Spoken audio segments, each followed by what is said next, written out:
So first, I do want to ask you, how do you know my Uncle Alfredo? So apparently, years ago, Alfredo's in-laws and my aunt and uncle worked together at Warwick. And then when I moved, I got sent to Charleston, South Carolina for serving with Anita's Great. And then Renee and Alfredo,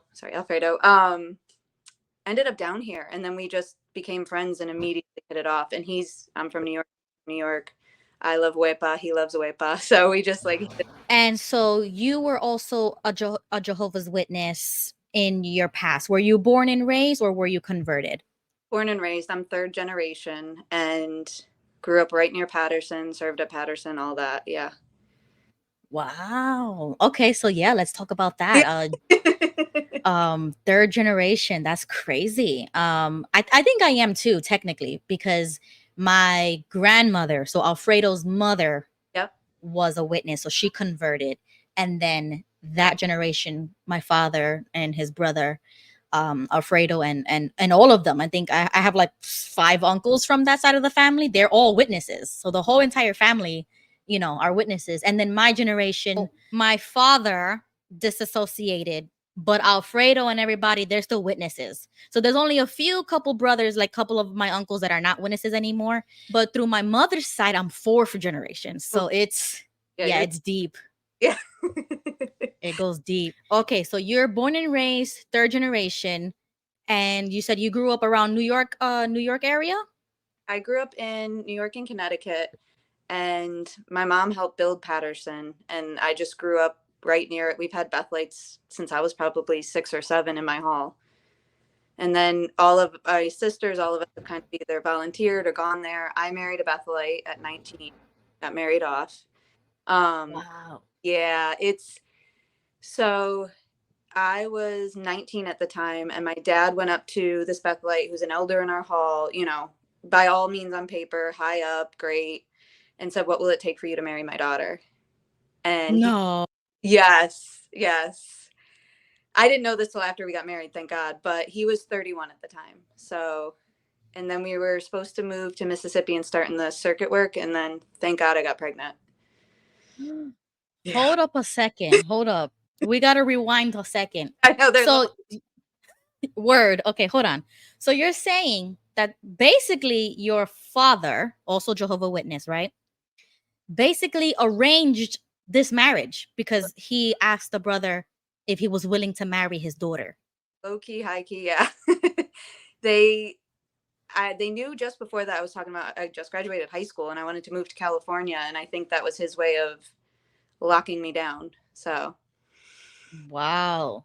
You see, mm, that happens too often. I keep hearing these types of stories. That's why I want to, highlight that, I because it's yeah, because I met a guy, I almost said brother, geez. I met a guy who's also out, and we were chit chatting. He worked at another Bethel, and I was like, "Yeah, I got married at 19." And he said, he goes, "How much older was your husband?" I was like, "Is it that common?" He goes, "Yes," and it is. I've seen it over and over and over again in my old hall.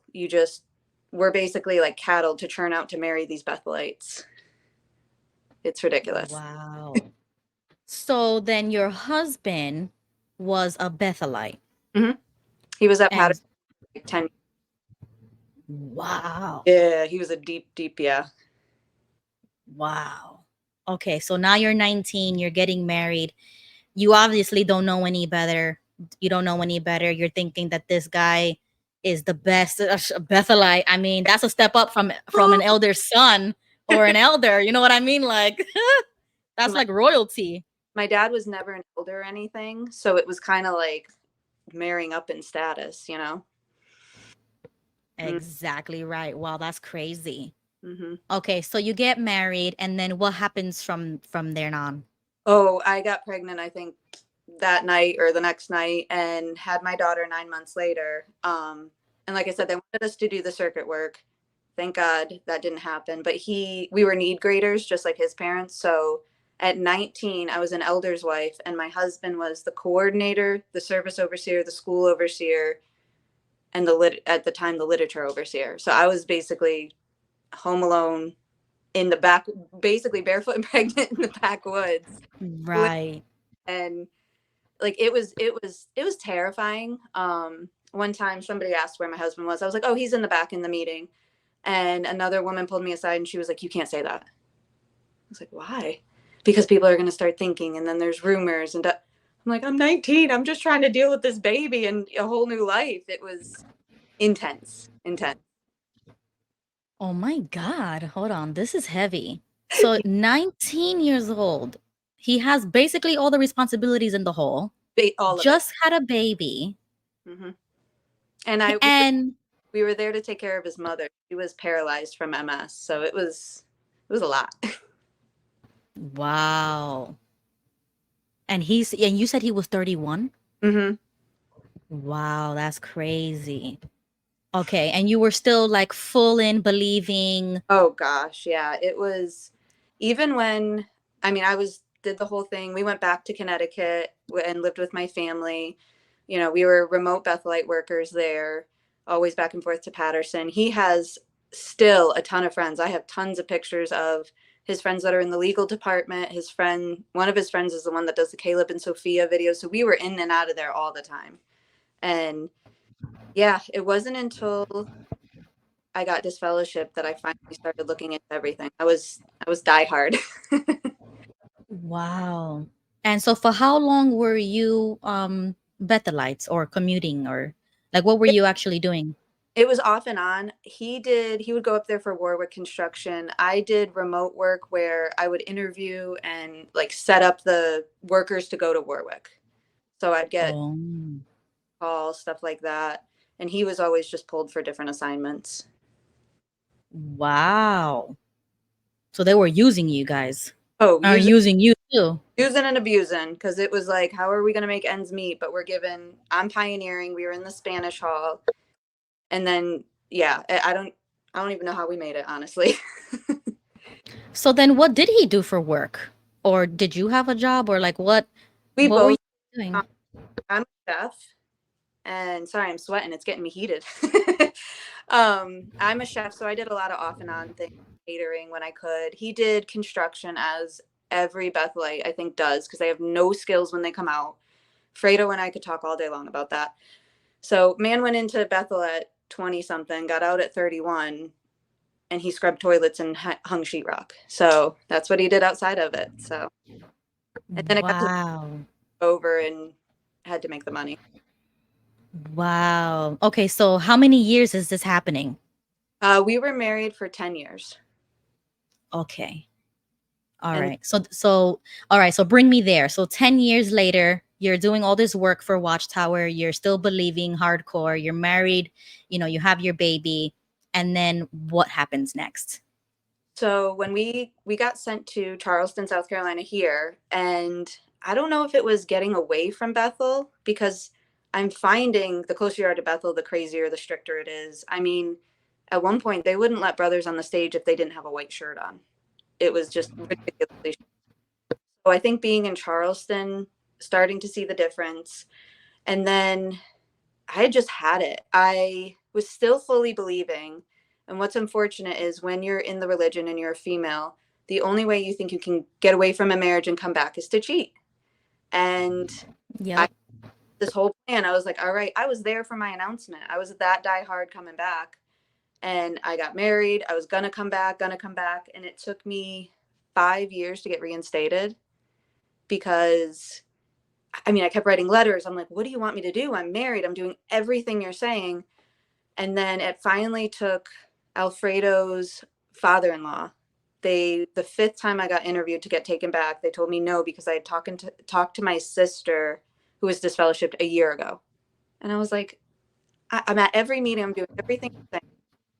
Come to find out, my ex was calling those elders because he was older and just delaying getting me reinstated, just saying stuff. He's like, oh, I saw on this Facebook she did this, or this.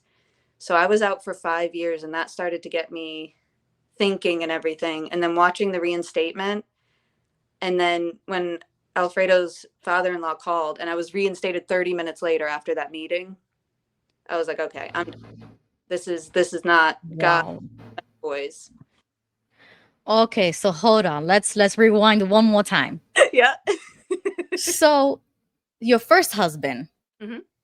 So you thought in your mind that to end that relationship or that marriage, the biblical way is if the one spouse or the other has to commit adultery.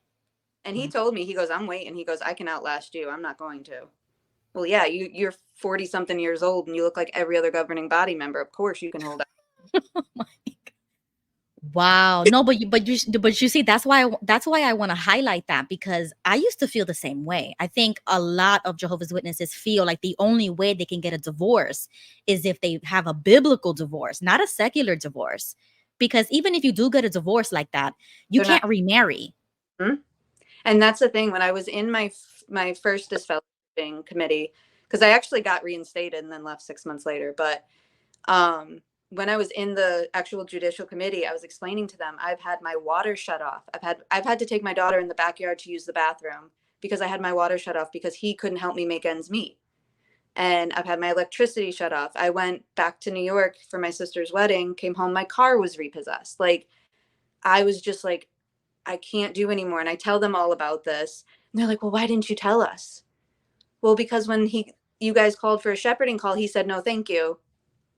That's what, so I felt 100% trapped and thought the only way I could get out and get back to Jehovah was to do that. Hmm. Right. But you see, that could have been grounds if he's not providing as a head of household. That right there could have been a ground. But you see, that's we don't know these things They until don't- after we leave or Mhm. after you wake up. You think like you're trapped in this marriage despite everything because you're thinking, let me stick it out. Jehovah doesn't like divorce. And this was an exemplary brother, Bethelite elder, has all these responsibilities, but he's not taking care of the bills and making ends meet. Not So even, I could understand the stress. yeah. And they told me that after in the judicial committee, they're like, you could have told us that. And you could, no, you guys went to Bethel with him. You're on his side. Like, it's 100% a boys club. And I met another elder. He disassociated from my hall and we caught up and he was like, that's 100% what they did to you. And I was like, no. Right. But we wouldn't know that because we're women. You see, we don't see that. That's the male experience that we find out after men leave and they say, "Oh, this is what, how it goes on behind closed doors." But we don't know that. So we don't really understand these things Yeah. until we talk about it. And I asked my mother, I was like, Mom, what do I do? And she goes, just keep your mouth shut, head down, and cook him dinner every night. And I was like, Oh no. man, unbelievable. That's crazy. Hmm. And your mother was a Jehovah's Witness, right? Oh, yeah. I mean, she got disfellowship. That's how I came along. But yeah, she's die hard, deep, all that. Yeah. Wow. Okay. So that's how your first marriage ended because you felt like you had to commit a sin Mhm. to get rid of that marriage. And so he was through with it, right? He was ready to divorce you. We were sleeping in separate bedrooms for about 2.5, 3 years. And all the while he's giving, the memorial talk, going doing this convention on paper looking great. And we're sleeping in we were roommates. We were splitting bills. And my daughter just saw I slept in another room because her dad snored. So yeah, we were both done. Yeah. Wow. So that's like an emotional separation almost because emotionally you're not really married. That's not your partner. That's not somebody who you go to talk to Mhm. or And anything. I mean, again, kind of arranged, and there really was no emotional connection. It was just finally like, all right, let's just be honest about this. Right. Okay. But then, since you are the spouse that is deliberately sinning to get rid of the marriage, you get DF. Does he get DF? Nope, he got removed as an elder for a little bit and got played the huge sympathy card that, his wife had just up and left him. So, Oh, so it's okay. So that's the victim card. The victim card is, oh, she's sinning. She's, doing worldly things.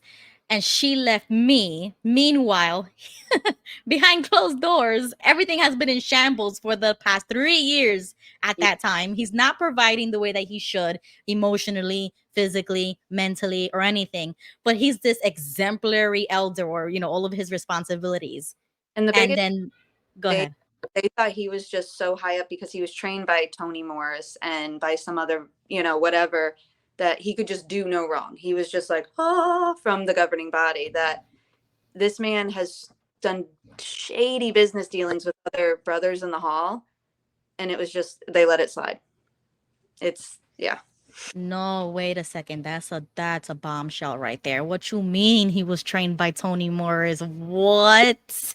He's tinted his car before, and he was just obsessed, like literally obsessed with Tony Moore. Like, so he was a little Tony. So you could picture the way he talked, the way he just thought about women, thought about everything. And he just thought he was all that in a bag of chips because he was trained by governing body members how to speak and all that. And it's like, okay, you were trained to brainwash. Cool. Right. Oh my God. Yeah, that's wow. Mm-hmm. Wow. Okay. So now you're disfellowshipped. Okay, so that's the divorce of your first marriage. You get disfellowshipped, Mm-hmm. and then what happens from there? So how long were you disfellowshipped, and then how did you get back? So I was disfellowshipped for 5 years. I married a worldly guy. Um, Later now he was like, you were totally in a cult, and I was trying to tell you that. But yeah, I was just kind of working my way back. We shared custody of our daughter. Unfortunately, I put down on our divorce paperwork that I cheated so we could get it done quick because I was going to get remarried. I was going to come back to Jehovah. I played myself. And that's what I want a lot of females to hear, because I gave up and gave him full custody. He was like, give me full custody. We'll share. This will just be quicker, easier. And I was still in that submissive mentality, or I don't even, you're just still in that mindset, whatever. And come to find out, or some tea, my family paid for his divorce lawyer to divorce me. And What? and then my sister testified for it. Your sister? And She she's a Jehovah's Witness? she's disfellowship now, and she was only, the poor girl was, oh my God, maybe 16 at the time. And she didn't know what she was going up there for. And then I saw her face when she got up on the stand, and we're fine now. Poor girl was just in that submissive mindset. But yeah, my family is just as shady. So Wow. we got divorced. We shared custody of my daughter Brooklyn for 2 years. He moved back up to New York. She would come down for summers, all that, the whole time I was out. Perfectly, Hmm. because they knew I was coming back. And I was actually making like inroads with Brooklyn, because she was like, everybody in the hall is making you out to be like you murdered someone. She goes, but Dad is still the rudest, most racist, homophobic, all the names. She goes, and you've never been happier, kinder. And I just let my actions prove it. And it wasn't until I said I wasn't coming back, and then he had my daughter block me, and it's been 3 years since I've been able to see or speak to her. Oh my God. Okay, hold on, hold on. Hold on. I know. So during the divorce proceedings, your family helps him with the expenses, which is crazy. But now I think I can understand, because they think that you're the bad evil guy, because you're the worldly one and you married a worldly guy. So I could definitely see that happening. But then to either coerce or manipulate your sister to testify against you, that's just evil. I'm Yeah. sorry, that's just plain evil, because she was only 16. And I was That's been yeah. mad. Up there and sat down, her poor face. Like, I could tell she was like, what the hell did I just get put into? Like, she said she thought she was just going there for like support or whatever. And they said they might ask you some questions, thinking like we're going to sit at a table or something. And we are in a freaking courtroom. So yeah, Wow. yeah, we're good now. And That's thank sad. you up. So Wow. Okay. And then your ex-husband convinces you that he should have full custody. mhm. Yeah, I think we should go back to that point. What was no, because there's has to be, thousands of other couples, that are Jehovah's I Witnesses with children. it happens That mainly to the men that leave, the religion, and just he kept saying, let's do it. So we'll make it quick, end it, make it quick. And yeah, that was the biggest mistake of my life. Biggest mistake of my life. Right, right. Yeah, that's what I want to highlight, because he's trying to present this to you as, oh, this is going to be the easy way. Let's just have an agreement. Let's just, have these agreements already in place so that the judge doesn't have to intervene or anything. It's like, mom and dad agree on this. But walk me through your mentality. Did you think that he would be the better parent, or that he would raise her better, or that he was like a better provider, or maybe that he was probably closer to the child, and that she would be better, growing up better with her father than with you? Oh, 100%. Because I was still in that mindset of going back, and, I sinned against their God. And my mom even said, she goes, it would be better for her to be with him so you can, do whatever you need to do to get back to Jehovah. And I really felt like scum of the earth. And I knew that going into what I was going to do to end the marriage.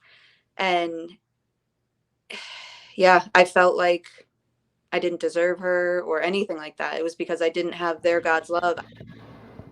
All I knew was to just sign those papers over. Right. Okay. You see that right there? That's the root, is that we don't feel good enough, as if maybe I'm not educated enough. Maybe I can't make as much money and take care of the child. Or maybe she's going to just be better off with her dad so that I can focus on fixing my spirituality or my Mhm. relationship with Jehovah. As if that's more important than being a mom, or, Yeah. fulfilling your responsibilities for your child. But you see, that's why I'm glad you said that, because that's how we feel. Oh, I mean, aside from the Jehovah's Witness stuff, it's like, if you are displaced, or you're out of the loop, out of the group, like everybody else has Jehovah's Holy Spirit, and that, they are going to be blessed. You're yep. thinking, oh, she's better off with Jehovah's Holy Spirit, Jehovah's people, because I'm the bad guy. I'm doing bad things. I'm sinning. So Mhm. I don't have Jehovah's Holy Spirit right now. So I don't know if I can raise her the right way. Literally, So you see what I'm saying? 100%. Like you, thank you. I've only started healing and getting through all that. It has been the hardest thing of my life, because I always say, like, when you leave your house, you think phone, wallet, keys. And all day I feel like I'm missing something. It's my daughter. Then I'm like, nope, I'm not good enough. She's better with her dad, with Jehovah's Holy Spirit, and da da da da da. She's not near my worldly husband who might, make her celebrate a holiday, which, side note, no worldly people make you celebrate a holiday. But anyway, Yeah. so it was I felt she would be better off. I did not feel worthy to be her mom.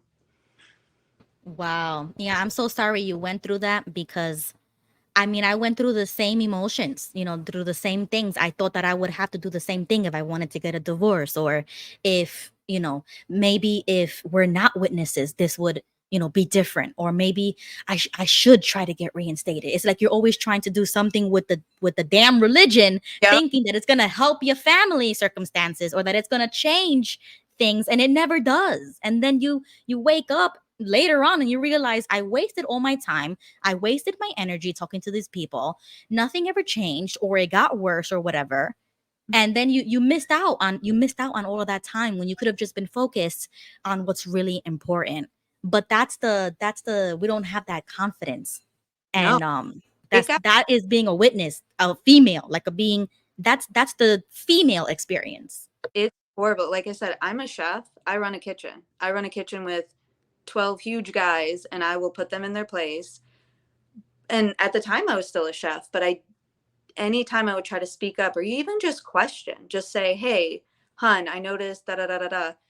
You're not being submissive." Like, that's the coverall. You're not being submissive. Mm-hmm. My fun, bubbly personality that I used to love got just beaten out of me because I wasn't being submissive or I wasn't being modest. I'm very tall. You put a skirt on me, it's going to look shorter than others. I would get, you're dressing this way. You wear too much high heels. You can't, too much makeup. You talk too much. You joke too much. You are dirt, basically. You are there to serve them, and Right. Yep. Wow. Okay, so after the divorce, he has 100% custody, and then you try to get reinstated, and then now, okay, bring me to your reinstatement the first time. So, like I said, it took 5 years. Met with the brothers. They, first they said too soon.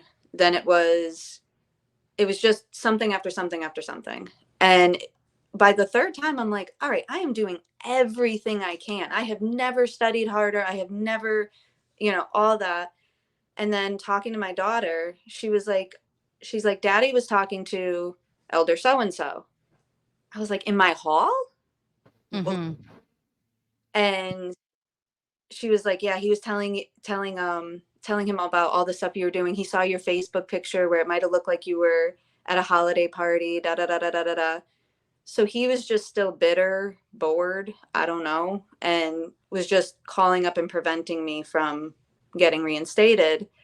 And then the fifth time we met, it was in 2021, I think. And the elder that I knew that was talking to him, I called him out. I was like, "Are you talking to Andrew? Because Brooklyn has told me." And then I called Alfredo's father-in-law, and I was just in tears. I'm like, "I don't know what to do." Da da da da da da. Alfredo's father-in-law has a lot of connections and power. He called the circuit overseer, and like 30 minutes later, I was reinstated. And I was like, "This is not this is not God directing this. This is a bunch of boys, just having their opinion and doing whatever they want." Okay, I see what happened. Mm-hmm.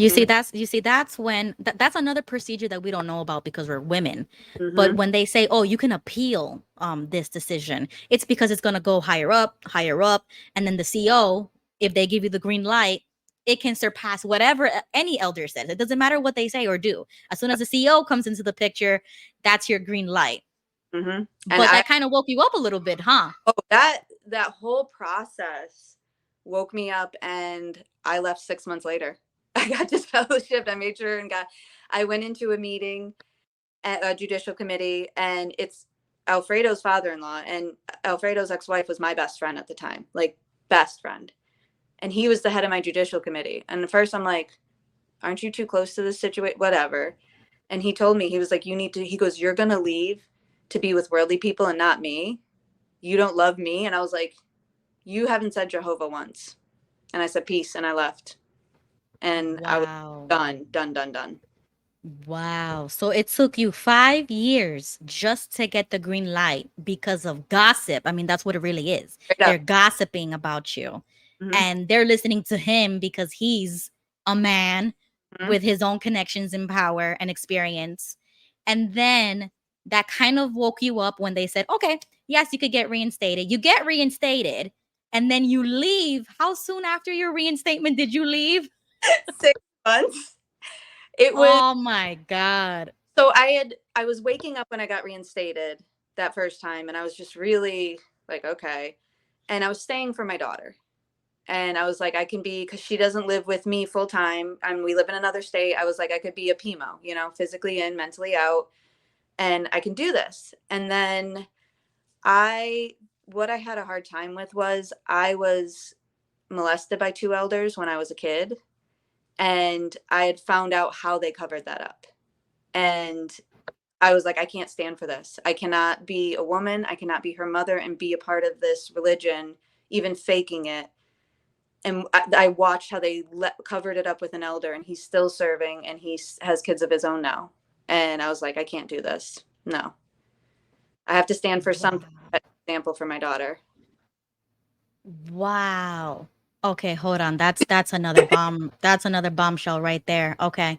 So you also have experienced CSA within the Jehovah's Witnesses. Twice with two different elders. Once when I was 3, and I told my mother, and she was like, that didn't happen, because it was a guy she was either trying to date or something, and he was a pioneer. He was an elder. Da da da da da. And covered it up. And then the second time, I was brought there knowing who he was. His daughter had left the religion because she was molested by him and had other accusations, and my mother still brought me over there for him to babysit me, and that Did happened. your mother know about this? Yeah, and she knew that my grandfather was accused of it too, when with his daughters, with my mom and her sisters. And Oh no. And was he also a witness, your grandfather? Mhm. He was a ministerial servant, all that. And when he first did what he did with my oldest aunt, they covered it up, removed him as a ministerial servant for a little bit, and then he came back, no problem. Oh no. Mm. Okay. You see, this is now chill. This is what upsets me is because this is literally why I started my channel is to talk about CSA issues and the cover-ups that have been happening. Because now brothers are getting arrested for crimes committed in the 90s. Hmm. That was me. It was, yeah, early 90s for both. One's Wow. one's dead, thankfully, so I don't have to worry about that. But the other one is in his 50s and has children, like younger than me. Wow. Yeah, I'm so sorry you went through that because you didn't get the justice that you deserved. And they're supposed to keep those records. So Mm-hmm. if the statutes of limitations in your state, if you look it up, depending on which state that this happened, you might be able to go after them because that's literally what's happening in Pennsylvania, in Yeah. Montana.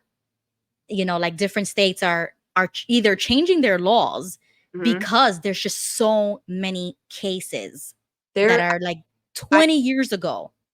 my aunt disassociated herself when I was like 7, and when we finally caught up, we realized it happened to my mom, to all my aunts, and then just talking to other family members. And my youngest sister has just recently woken up, and we started catching up. She was too. I didn't find that out until she was out, and I opened up to her and shared with her, and yeah, she was too. And I think she's what, 21, 22 right now. And Wow. I was ready to go ham on someone when I found that out. And they just covered But it because it was an elder son. wow, you see what I'm saying? And all of you guys are part of the same family, but nobody knows about this about each other. And you're all in the same family. That's how secretive it is, even within the family. If you've gone through something, they tell you to be quiet, don't talk about it, don't say anything.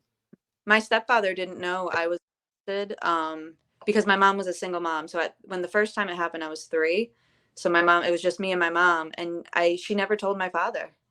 And it wasn't until I was leaving and getting disfellowship, my mom was trying to pull like a halo card, like she got molested as a kid, she's mental, she's acting out.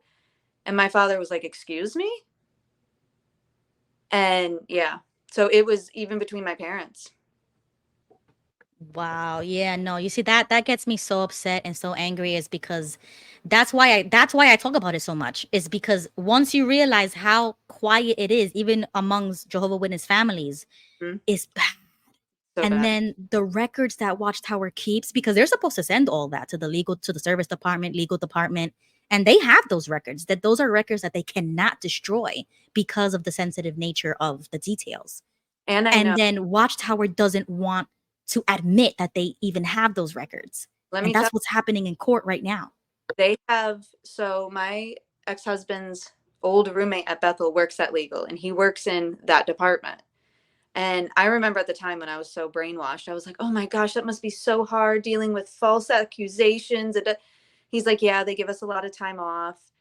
But what he did tell me was, if you're at Patterson and you're on certain different floors, you are not allowed to lift your shades up or look down into the legal department or service department at all, um, because you might see something. Yeah, because you're covering up a ton of stuff. That's weird. Why would they say something like that? Like I you might see something. What, through the window or something? Yeah, Like, have like some residential buildings that like oh, okay. so they're saying like if you're in your room, you are not, if their blinds are open, don't you dare look in there. Wow. Mm-hmm. So they know what they're doing. They know it's shady. Yeah, that's shady. That's really shady. And a little scary too, because it's like, what if you do see something? What are they gonna do? Throw it in you? They're gonna follow you around or something? Or try to Literally, give you some hush money or something? Like what? I mean, and I know from my ex-husband and all the judicial committees that he was on, he has books of notes from different judicial committees, and he keeps that. Like, why? But yeah, that's another thing. It's just gross. Yeah. Did you know that recently, within like I think around 2019, 2020, they broke into a Kingdom Hall and they got those records and then they released it? You saw that, right? Oh my, so gonna do that. I was ready with like my ski mask. I was like, I'm gonna do this. I'm Yup. And from those documents, they were able to arrest those brothers in Pennsylvania. It was I, up to like 14 to 16 of them that got arrested. and they all have multiple charges on them. It's not just yes. I mean, this has been so vindicating for me because I've kept it quiet, kept it a secret, and it's affected me in relationships with others. I mean, I when I woke up and got out and I basically had to learn how to have a relationship, learn to speak up for myself. And Right. so to know that it wasn't just me, I'm sad that it's happened to so many people, but I don't feel like I felt very alone for so long because nobody talks about it. So it's nice Right. there's finally attention being brought to this. Right. And you're not alone because No, there's so many other people who are online that actually talk about it. So you're not alone. But you think you are because you don't know that the XJW community exists and it's so until you figure it out, until yep, you find so something. hard to speak up because it's like you said, we're all told to keep quiet. And if you question anything or say anything, and especially for me, and it wasn't until I made my apostate page that I finally like started to speak out. And I have met so many people in the XJW community that I love and that we've helped each other. And it's it's nice to know that we're all messed up, but we can at least let a little laugh together and kind of get over it together. Yes. Okay. So take me to your awakening. So at 6 months after you get reinstated, you kind of woke up, said, this is fake. This is a sham.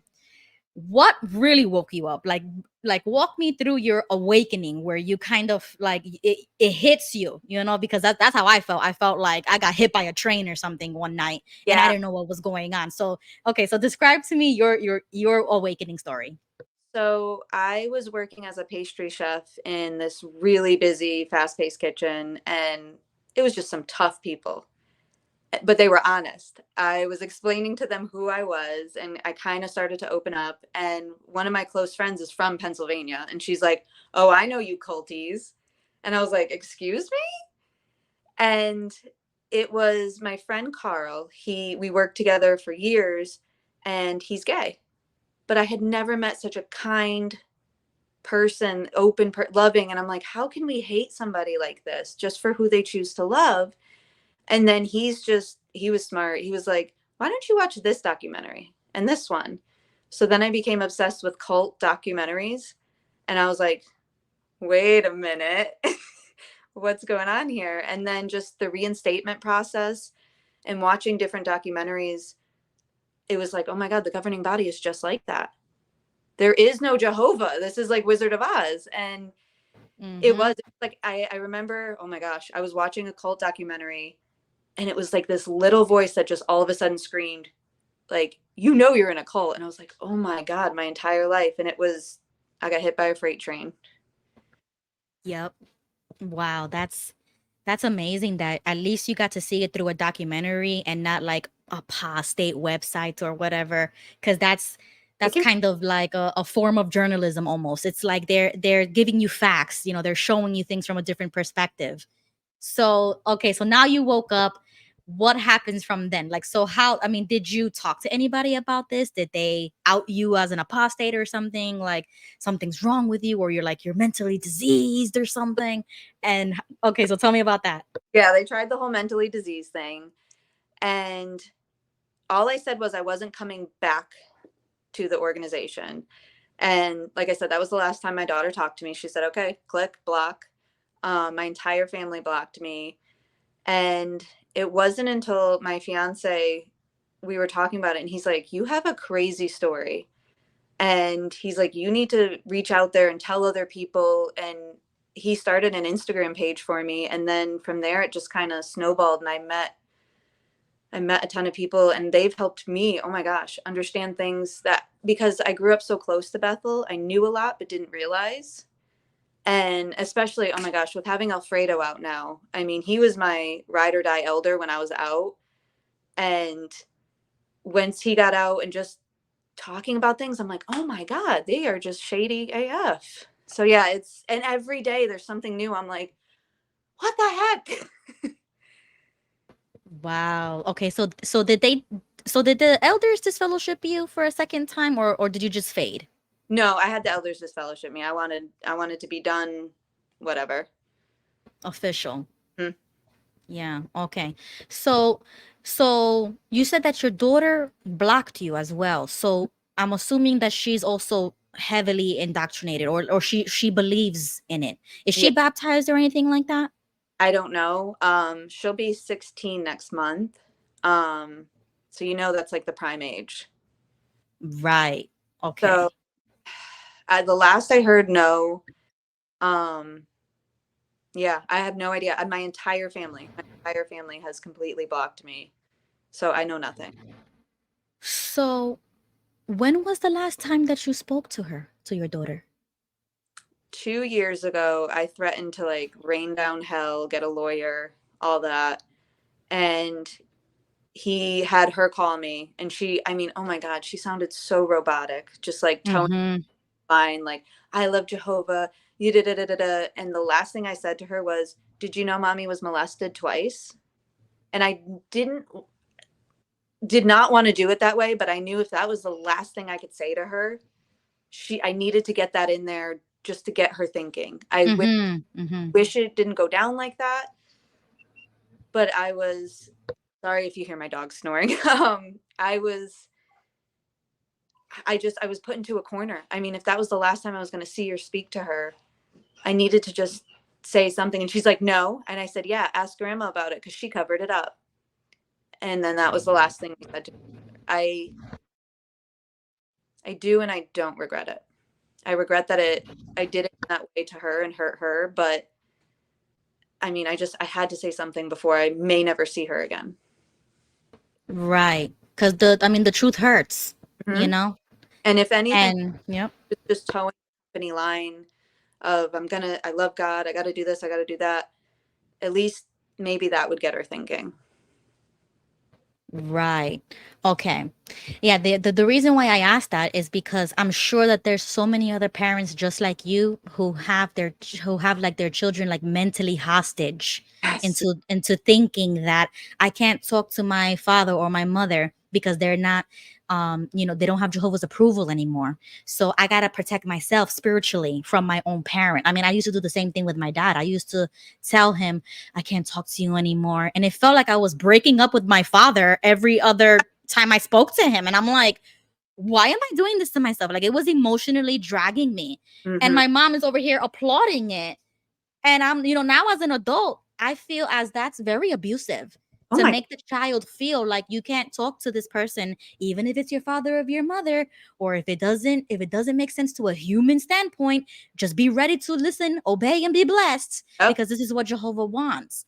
Mhm. So I'm glad that you're finally talking about this, and you're really strong and really strong for talking about it, because if it was me, I would have been in jail. I mean, honestly, Girl, I work in a kitchen. I can make somebody disappear very easily. And two of my people are from Flatbush. So we know we could get it done. But it, yeah, let me put New York away. It we're just joking. We're just joking. This is all hypothetical. Just to put that out there, yeah, we're just joking. just kidding. I'm too lazy for that. No, yeah, I was beaten down for so long that I did not feel worthy enough until just recently. And getting to be a stepmom and realizing I am a good mom. I was not like worshiping their God had nothing to do with my motherhood. I am a good mom. So being with them, Mm-hmm. slowly healing and realizing that this is just a made up organization run by a bunch of old white dudes, that it's finally I'm getting my self-worth back, and now I'm like, all right, I'm coming for my baby.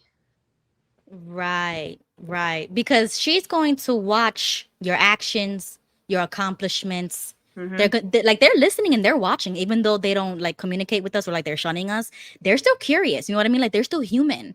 So whenever she does pop in and she's checking on you, she's going to see how great you are, that despite you being in the world or whatever, that you're succeeding, you're doing things that even you are surprised that, oh wow, I can do this. I went from being a 19-year-old elder's wife to I'm opening up a store right now. Like I mean, for a female to have that type of career, I became a head chef. I ran a business, it things that I never thought I could happen or be true, or it would make me not submissive or a good wife. I did it. I did it. I excelled at it. I accomplished it. Right. I'm becoming the woman I needed when I got out so that I can be that for Brooklyn or for anybody. Right. Oh my God, I'm so thankful you said that, because that's literally how I feel. Is because I am sorry for that 17-year-old version of myself who didn't know any better. And I can't blame myself. We cannot blame ourselves for that, because we were still like mentally young, or legally minors. Like, we're still babies because we didn't have exposure Yeah. to anything but this. And we cannot blame ourselves for that. It, And then on top of that, we had to raise babies. It's like a baby raising a baby. literally, I mean, I was freaking 19 and I didn't know which way was up. And I went from living with dad to living with this elder. It, Yep. it's, and I'm healing with it. And I'm thankful for my people that are around me that have helped me see that I did the best I could with what I had. And that's what I want other females leaving or questioning to know, that it's not you. You did the best you could with what you had. And we were put in a crappy situation and we were brainwashed to think we were nothing. Exactly right. Wow, that's amazing. I'm so glad that you reached out to me and I that we were able to do this, because I'm like, as soon as Alfredo texted me, I said, "Yeah, of course." I mean, this is the reason why I do this. I Is to love bring people on and to talk about these things so that people can see it. no, But go ahead. I love that. There's not very many females that speak out, and especially with YouTube channels. Like, I appreciate the boys that do the debunking. I really do. They've helped me so much. But it's time for females to get their voices out there, because there are untold stories of abuse and everything that needs to come out. I'm finding with talking with other exjws, even how judicial committees are handled between men and women. And it's time for the sisters to rise up. Exactly right. And I would have never thought that I would get this many people or talk to this many people. You know what I mean? Like, I haven't anticipated anything with this. I literally do this by the whim, by the day, like, Mhm. I don't write scripts. I don't do nothing. I just wing everything in my life, and I scare myself because I'm like, yo, what am I gonna do today? I just wake up and I'm like, okay, I'm doing this. I'm Yep. talking to Steffanie today. Yep. Yesterday I was talking to Jonathan. You know what I mean? Like, Yep. like I I'm doing all these things. It's crazy. no, I love that. I love that you're giving such a voice to females, and that you're doing it in such a great way where, yeah, I truly appreciate you. Yeah, and you know what's crazy though is that your connection to my family. That's why I really wanted to get you on, because when he texted me, he said, "Oh, my friend is willing to speak." I was like, "Okay, let's do this," because I don't know if you know about my other uncle, which is Alfredo's brother. He was arrested and he had to register as a sex offender. Yes, I did hear about that. Yes. Yeah. Mm. Hmm. Yeah, exactly. That's all we need to say. Yep. Yep. That's the spilled tea, because when I found that out, I mean, it literally wrecked the whole world, like the whole New York, tri-state area, because we're from New York. It was crazy. The phones were blowing up, the Bronx was up in flames. And then I text my family in Manhattan, because I'm like, Mom, look at this. Because she didn't want to believe me about the CSA cases that was happening in California and everywhere. That Watchtower was having these lawsuits, and they were paying money not to give the information. I'm like, why would they do that? That's Yep. morally corrupt. Why would they do that? So that was my waking up moment.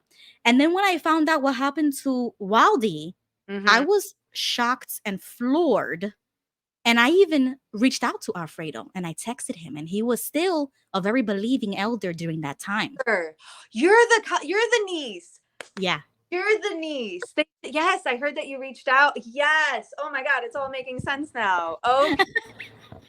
Yeah. Wow. Yeah. Wow. Wow. That's crazy.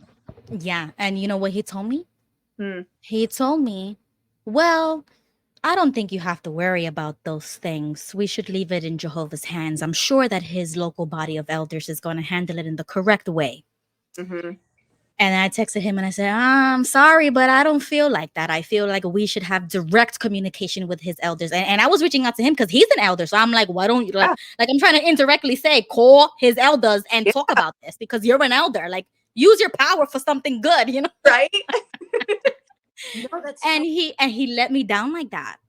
And That's then a few years later, we reconnected because he got disfellowshipped. And funny. he texted me. Right as he got disfellowshipped, I got reinstated, and he tried to reach out to me, and I was like, no, no, no, no, I'm reinstated. You see? What uh, goes around comes around, man. I, We've all been there because I didn't even tell anything to him. I didn't answer him back because I knew that he was giving me the scripts. You know, he was giving me the Leave It in Jehovah's Hand lecture. And so after he got disfellowshipped and he changed it was like he rebranded himself. He became himself and he changed his picture and his page and everything. And then he reached out to me years later and we started talking up again. And this is an uncle that I have never spoken to because even though we were Jehovah's Witnesses, my family was so like socially awkward that on my father's side of the family that even though we were witnesses, I never had a relationship with them. And I have like 5 uncles on that side of the family. yeah, That's how like bad my mom was. Like she didn't even want me hanging out with that side of the family as like forget about it. And since he was in Connecticut, you right. know, he's not around. So it doesn't matter. Doesn't Yeah. really matter. So when I came out as an apostate, they weren't talking to me anyways. So it wasn't a loss. You know what I mean? Like it wasn't really a loss.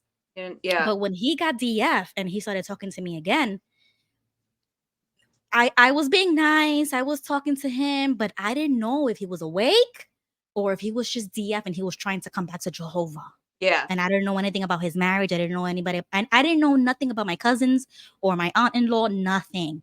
I yeah. was just here like whenever you want to talk, let me know. And Mhm. I just left it like that until later on I started noticing, oh, I think he's awake. Yeah, And yeah. I was talking to my cousin. I said, yo, did you hear about Alfredo? And she said, oh yeah, he's texting me on Instagram. I said, no way. I think he's awake. And so that's when we finally started talking like a real Mhm. uncle and niece relationship, like person to person after 20 something years. I reconnected with Alfredo, you know, through my father Yeah, because he came to Florida. And I was like, oh my God, if you come to Florida, I'm going to have to drive the 4 hours to my yeah. father's house. I have to see you because I haven't seen him since his wedding day, like 20 Oh, plus years ago. you the flower girl? I, no, I don't think so. Oh, okay, okay. I mean, I was there. I was at the wedding, Yeah, I think, but okay, I don't know if I was in it. okay. But that was the last time that I saw him. Like Wow. my uncle got married, he moved away, he had kids. You know what I mean? Like I Yeah. watched him from afar, but I've never had a relationship with them. Oh my gosh. Let me tell And you, he has yeah, never go ahead. happier, healthier. I've known him for almost 10 years now, and I have been through it with him and his ex, and that man gave his all. But to see him on the other side now, I am just like rooting for him like crazy. He's never looked better. Yeah. And I went to my dad's house and we sat there for like 2 hours. Me, my dad, Alfredo, and his new wife. Hmm. And that was the very first time I actually had like a family quality conversation, like quality time. And Yeah. I was looking at him in his eyes, like, do you remember when I was reaching out to you and I was talking to you and it was about your brother? Um, and then he found out my YouTube channel and I thought he was gonna, oh, you're an apostate. Like I didn't know if he was awake or not. But when he saw my channel and he started commenting, I got an anxiety attack, like literally. And I had to call him. We had to have a phone call because I was like, I saw you on my channel. You don't say nothing, whatever. And I was like, I hope you're not upset because I did talk about your brother but he's my uncle and I feel obligated, you know what I mean? Like to bring awareness. So I hope it doesn't offend you, but I'm keeping the video up. Yeah. Like, I don't care, you know? Yeah. And he was like, no, I'm so thankful that you did the video, because he lied to me. And when I saw the video and I saw the news, the article, like the facts, that's when I realized that even he was lying to me, and I was thinking and trying to help my brother, like just so manipulative. Mm-hmm. And I was like, you see, that's why we have to do these things. We have to talk about it. Yes. Because if you leave the narrative up to them, they're gonna say whatever they want. And they're gonna just keep changing it till it suits them. And yeah, more people have to speak up and not just tell your story. It doesn't have to be a huge activist thing, but just getting more voices out there and bringing more attention to this. Because when friends now, they're like, oh, I know a Jehovah's Witness, I know that. And then when I start opening up, they're like, oh my God. And they're like, exactly. And things together for people of, oh yeah, those Jehovah's Witnesses were weird with me, or they did do that. So yeah, everybody share their story if they can. Yep. So fortunately, all of this has brought a family together, because we were always hearing of that they separate families, they destroy families, you know, people shun each other. But as soon as more of the same family come out and we start conversing, it actually brought that family together. Like, he calls me now, we talk frequently now, and I'm like, this is weird. Like, I don't know how to have an uncle, you know. Yeah, this is so weird, but I love it. And I always tell him, those girls, I never met my cousins. I've never met them in real life. That's wild. And I told him, whenever your daughter becomes 18, let me know. Like, because I'm the female exjw that can help another female, you know, in the family, and be like, no, you're right, you're valid, you're legit, because I went through the same thing. Don't let this ruin your life. You still have a life. You know, don't think that, oh, this is over, you know, my world is crashing down. No, I survived it. You survived it, and you can survive it. And I tell people all the time, you made it out of a cult. You can literally do anything. And yeah, I love that you're telling people that, and especially having more females, because like I said, I felt so alone that I went back, because that's all I thought I had. That's all I thought I knew. And I came across one woman who was, she was questioning. She was kind of becoming physically and mentally. She is straight up out now and straight up an apostate. And I have never been happier or prouder of somebody. So, you see? Yep. It's the power of knowledge. Yes. It's the power of knowledge. Because once you know, you never go back. If I would have never known, I would have still been, you know, inactive, struggling, spiritually weak sister in the congregation, because I didn't know. And feeling guilty. Not doing it. Yes, because you're not doing enough. Exactly. Wow. So I am so thankful that you did this with me, and we need to do this more often. Oh, absolutely.